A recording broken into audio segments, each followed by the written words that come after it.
welcome to week 2, part 2.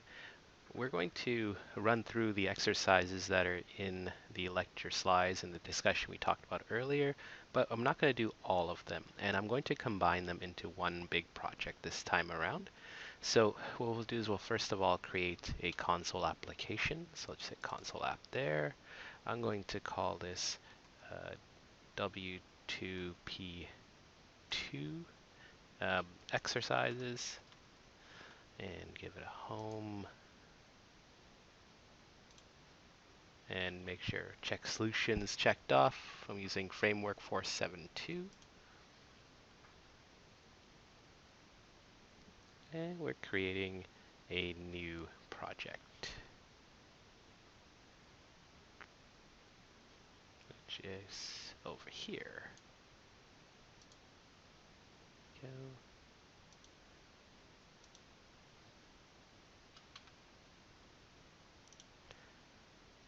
Alright, one thing I should note with the exercises we're doing today, we're not going to do, the demo I'm going to do here is not going to be exactly as the questions are outlined, so that gives you an opportunity to actually take what I'm doing today here in this video and apply the questions and exercises on your own for your own practice, so there's more practice material for you to do. So take the exercise I'm about to do today as a tutorial, as examples that you can apply for your own benefit. So let's start with something akin to exercise 1 in dealing with reference parameters. So we can start off simple with just declaring a couple of variables like int z equals 15. We could say a float j equals 2. Right? Let's create a method called refparam so we can see how the ref keyword is applied.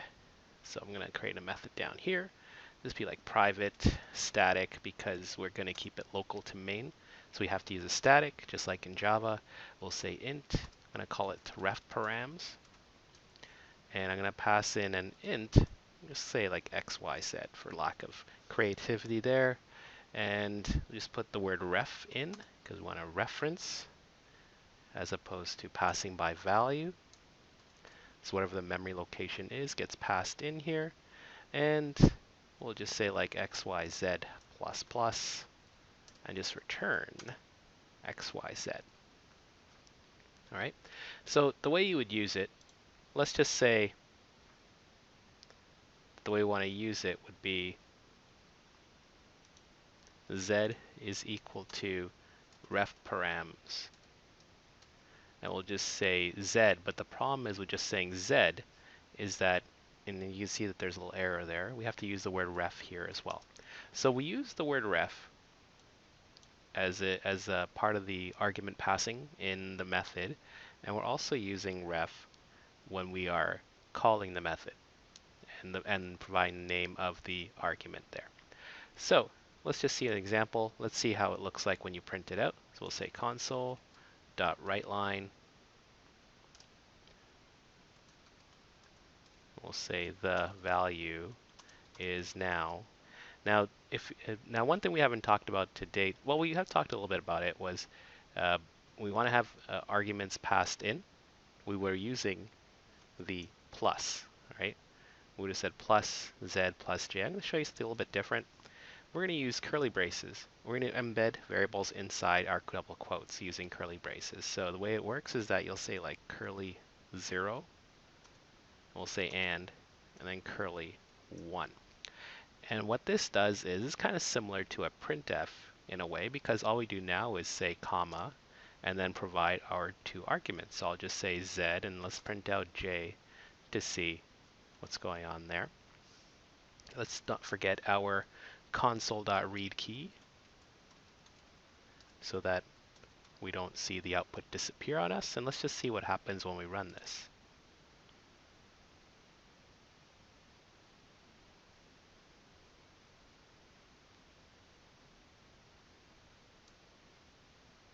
All right, so we're seeing that the net value is now 16 and 2. So what we're seeing here is just passing by reference to be able to modify the value and then passing it back by memory location. So that's an example of using the ref parameter and Also an example of showing you how an alternative way to print using the curly braces, so 0 and 1 there. And this is another way that you could provide output through console.writeLine as opposed to using the plus signs. All right, so let's move on to the next example here. We'll keep going with this same class. So now we're going to play with the out parameter for passing arguments into methods. We talk about ref. Let's look at how out might work. And out, short for output. So the nice about C# is that you not only have arguments that you pass into a method, but you can also have arguments that you pass out of a method. So like instead of just having the return, you can have in a way you can have multiple returns, but they go through the round brackets as opposed to just being returned conventionally. So let's create a method, and we're going to take this whole concept of normalizing points. So point normalization or normalization in math and science is an approach for taking a group of numbers and finding commonalities between them. So what you do with normalization is you take the largest number out of a group of numbers and you divide all of the other numbers by that largest number. So in a way you kind of have percents, right? You kind of have like a fraction of each of the numbers so that each has a relation to the other. So what we're going to do is we're going to create a method called normalize point, and we'll pass in two numbers. I'm going to say private static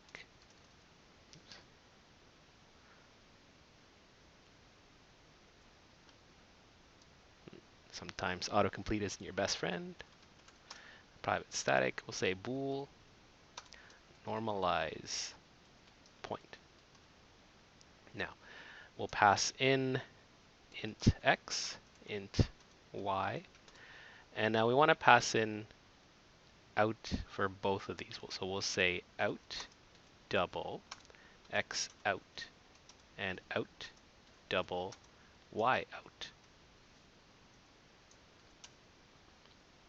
Okay. Now, on its own,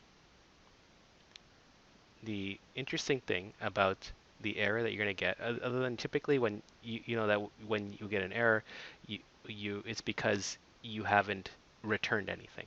But there's something interesting about the error we're getting right now, and that is that when you have a parameter that is an out, you must do something with that variable. You must assign it a value. So for example, let's say I do x out equals 0 and y out equals 0. Those errors will go away. We still have an error because we haven't returned anything. Let's see what happens. Now the errors have reduced down to 1, which is that we haven't returned anything. So that's fine. That's expected. But now we've gone from 3 errors down to 1. So moral of the story, you must assign a value to your out parameters all the time. Now what we want to do is let's add an extra caveat to this method. Let's say that the numbers must not be less than 1 or greater than 100. Let's just say hypothetically that was our requirement. So, and that's the whole purpose of the bool, right? That we want to have supposedly valid numbers. So we'll say if x is less than 1 and x is greater than 100, return false. If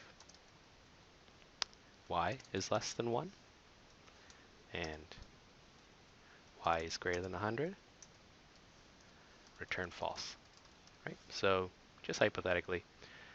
Otherwise, let's go ahead and normalize these points, these 2 points that we have here. So we'll say if x is greater than y, then we're going to divide by x because x is the biggest number. So we'll say x out is equal to x divided by x. And y out is equal to y divided by x. Else, we'll do the opposite. We'll say x out is equal to x divided by y. Y out is equal to y divided by y, which we know is just 1.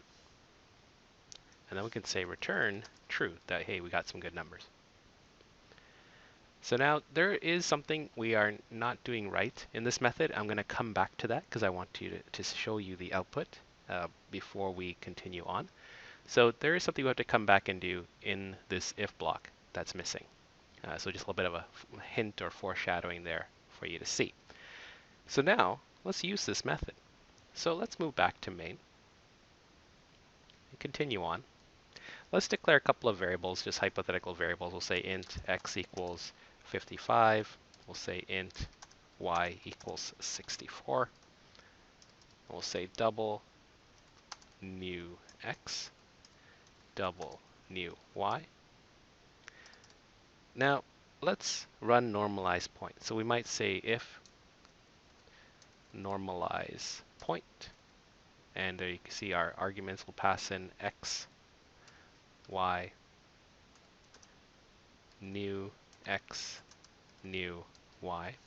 Now it's underlining those two arguments because we need to put the word out. Just like with ref, we have to put the word out for both of them.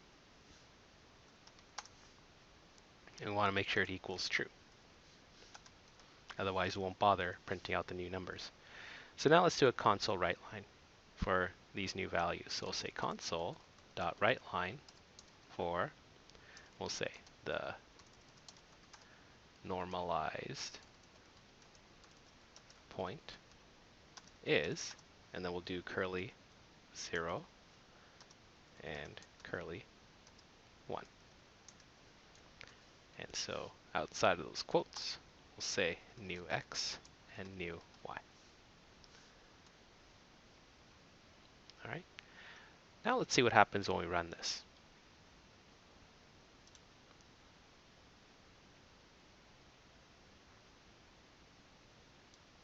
Okay.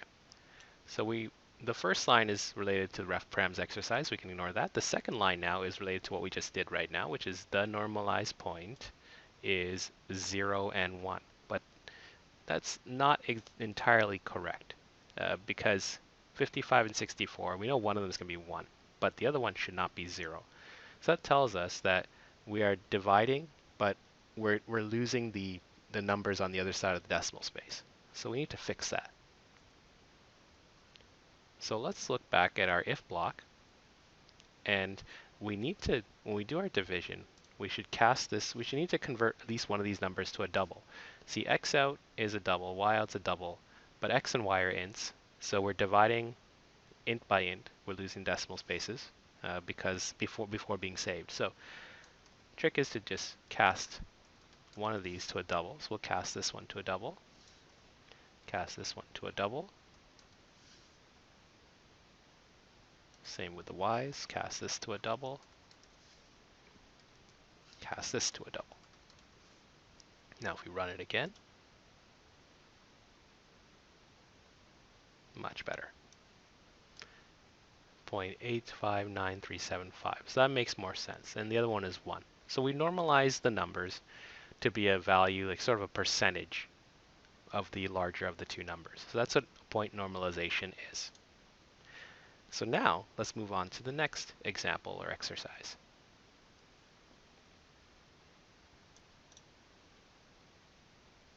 All right, so with exercise 3, we're talking about statics. We've already kind of dealt with statics in a way here, but so we'll keep going on to exercise 4, where we talk about essentially getters and setters. So we're going to create a separate class, and we're going to use getters and setters inside that separate class. Then we'll bring that class back into main here, and we will apply it and see the output. So anytime you want to add a new object or a new class to your project, what you do is you would right click on your project name, and then you're going to go to add. You're going to say new item. Now you notice that there's existing item and there's new folder. If you want to have a folder, you can put a folder in. If you already have an existing CS file or something, you can add that existing item, navigate to where it is, and bring it into the project. But we're going to say new file. So I'm going to say new item. And this is important. This should say Visual C#. If you have multiple languages installed, like Visual Basic, for example, you'll see like Visual C#, you'll see Visual Basic, you'll see Visual C++, and so on, all through this area. But making sure that Visual C# is highlighted we have class. So that's what we need right now. We just want to add a new class. I'm going to call this class person. It'll automatically add the .cs in after. And so I'll just put the word person in as my class name. And I'll hit add. And there you go. There's my new class object. So with class, we're going to have two variables that are private. And they're strings. So we're just going to have with person, we're just going to deal with their first and last name. So we'll say private string, and I'm going to say underscore first name, private string underscore last name. Okay. Now getters and setters in C#, it's actually kind of nice. It's simpler than dealing with getters and setters in Java. In other languages, you'll find that getters and setters are even more easier to work with than this. But first, suffice to say, this is still nice to work with. So for example, if I want to have a getter and setter for first name, let's call it first name with capital letters for F and N. So I would say public string first name. Okay. Inside of it, what I'm going to do is I'm going to open up a set of curlies.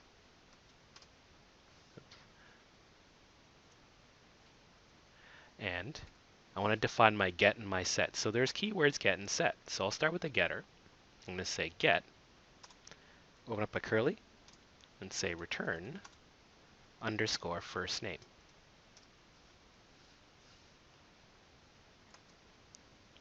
Now for the set, I'll just use the keyword set, open up a curly, and I'm going to say underscore first name equals value. Now what's interesting, and the semicolon goes inside the curly. Just to make that happy. So what's interesting is, so return first name, that kind of should make sense. The set is a little bit interesting because you're saying set, which is first name equals value. Well, where did the word value come from? Value is a reserved word. It is implied for any time you want to do a set for first name. So value is reserved. Value is always assumed to be the item that you're trying to set here. So let's do this again for last name. We're going to say public string. We'll use last name with a capital L as well. And we're going to say get. Inside of get, we'll say return underscore last name. And we'll say set. We'll say underscore last name equals value.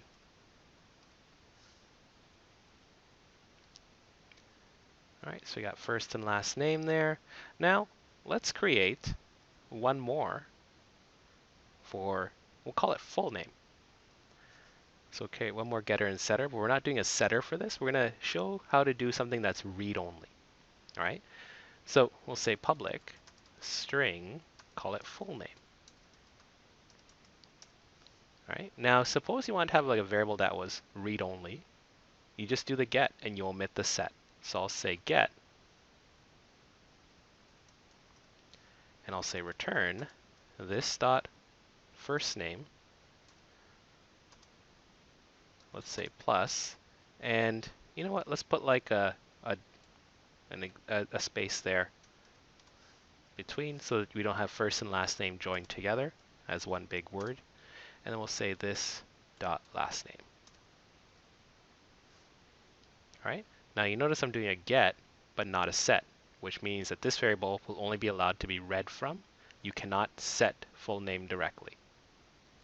So now let's see how we can apply this new class into our application. All right, so I'm just going to do a command, Control S to save this.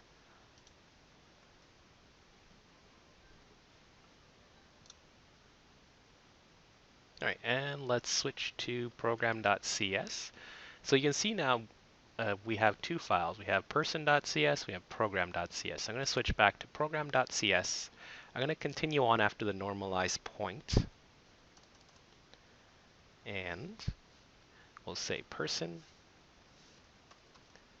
p equals new person. So our object was called person. So we're going to say person p equals new person. Now let's set first and last name. So I'll say p dot first name equals Jim. P dot last name equals Kirk. Now let's print out first and last name separately by trying to get them. Okay, so we just did a set.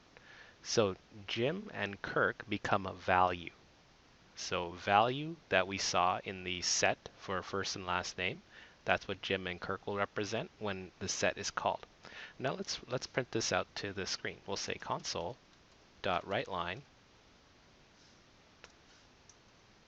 We'll say the name is, we'll use curly 0, and actually I won't say and, I'll just say curly 1 and put a space in between.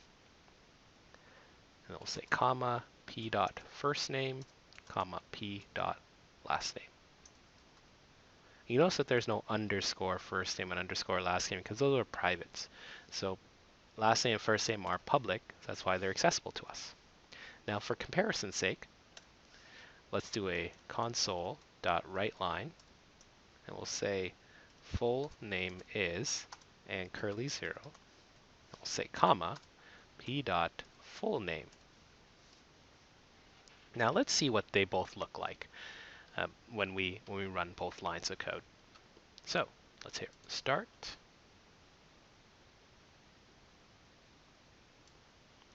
All right, so we can ignore the first two there because we already dealt with those.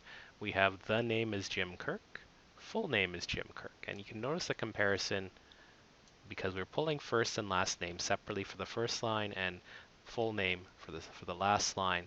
So you can see the comparison of how that works. So that was a small example of getters and setters. So let's move on to the next example exercise. So now this next exercise, which is really exercises 5 and 6 that deal with operator overloading, we're going to play around with that. And we're also going to do a second example on getters and setters as well within this next thing. So I'm not going to do exactly what's being asked for in exercise 5 and 6 to give you a chance to try it out on your own.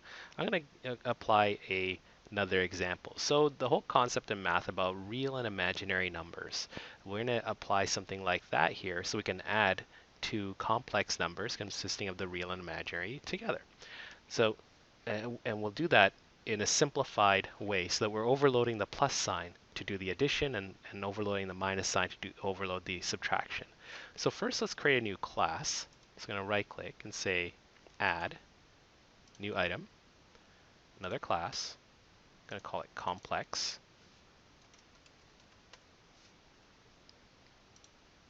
All right, we'll hit add. So I got my new class here that's called complex.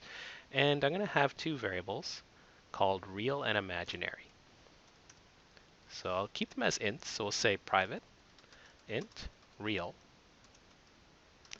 private int imaginary. Now let's do the gets and sets for both. So we'll say public int real with a capital R. We'll say get return real with lowercase r. And set, we'll say real equals value. Do the same for imaginary. So public int imaginary with a capital I. We'll say get return imaginary. We'll say set imaginary equals value. All right, so we've got our getters and setters out of the way. Let's do a constructor. Just do a demo of a constructor since we're at it. Let's do two constructors. We're going to do our base constructor. So we'll say public complex with no arguments passed in. If we do a base constructor like that, we're going to set real and imaginary to 0. So we'll say real equals 0, imaginary equals 0. Now, for a constructor where we can pass some arguments in, let's do an example like that. So we'll say public complex. We're passing in int r and int I. So we can say real equals R, imaginary equals I. All right, so we have our class in place here. Now what I want to do is I want to overload the plus and the minus operators. So I'll be able to have two objects of type complex be able to add together by saying complex plus complex and have a result of complex. And we can do operator overloading to do that. So we're going to use this example to do that. So let's first start by overloading the plus symbol. The way we overload the plus symbol is to say public static. We're going to return a complex, so we'll say complex. We're going to use the keyword operator. So operator is a reserve word to indicate we're overloading an operator there. The operator we want to overload is the plus. Now next to the plus, we can provide our arguments. So open up a round bracket and say complex. I'm going to call it C1. And complex, call it C2. Now, what I want to do is I want to be able to return a result of these two together. So I'm going to instantiate and say complex, call it new complex, is equal to new complex. We'll use the base constructor so that we have a result of 0, 0 for each of these. And what we'll do is we'll say new complex dot real is equal to C1 dot real plus C2 dot real. All right.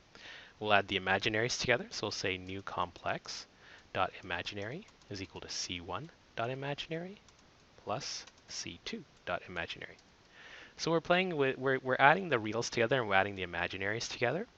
And we're going to return back the new object. So we'll say return new complex. So what's happening here is that we are defining what the plus symbol is supposed to do when you actually say C1 plus C2. And what it's going to do is going to enter this method. We're going to instantiate a fresh complex there.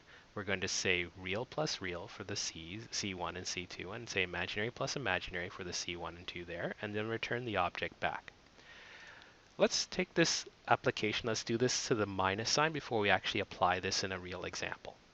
So let's do the same thing again for minus. So we'll say public static complex operator. We're going to use the minus symbol this time. And inside of that, we'll open a round bracket, say complex C1 complex C2.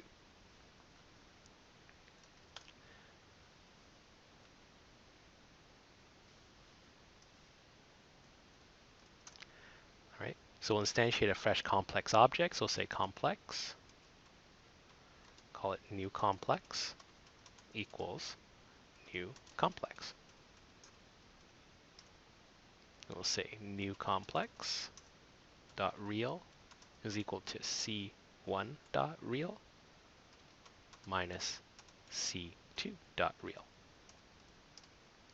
We'll say new complex dot imaginary equals C1 dot imaginary minus C2 dot imaginary. And we'll return new complex. All right, so we have here two operators that we have just overloaded for two complex numbers. Now, let's apply this in action and see what we're going to do now. So we'll switch over to program.cs, return back to our main, and continue on after we did our person object. So let's continue on from there. I'm going to define two complex numbers. So I'm going to say complex. I'm going to call it num1 is equal to new complex. I'm going to pass in two numbers, so 3 and 4. So our real will be 3, our imaginary will be 4. Now let's define another complex number, saying complex, call it num2 equals new complex. I'm going to set this to be the real being 4, the imaginary being 5. Now let's define a third complex number that's going to be the addition and subtraction of it. So we'll say complex num3 is equal to new complex with no arguments passed in. So by default, it should be 0, 0. Now, let's do the addition and print out the values of it. So we'll say num3 is equal to num1 plus num2. So now you can see, because we have complex and complex, so both these objects are complex objects, we're doing a num1 plus num2. So we're allowed, there's no errors here, we're allowed to do a num1 plus num2 because we've defined what plus is supposed to do. Let's print out the result to prove that it actually did what we want it to. So we'll say console.writeLine, and we'll say the added number is, and we'll say curly 0 plus curly 1 j. So we know that j represents a complex number. So we'll use that. And then for 0 and 1, we'll represent them as num3 dot real. Remember, you got to use capital R for real, and num3 dot imaginary with capital I, because we're using the getters. Now let's do the minus. So we'll say num3 equals num1 minus num2. So we're allowed to do the subtraction because we defined what the minus is supposed to be. So I'll say console.writeLine. We'll say the subtracted number is curly 0 minus curly 1 j. We'll say num3 dot real comma num3 dot imaginary. All right, now let's give this a run and see what the output is.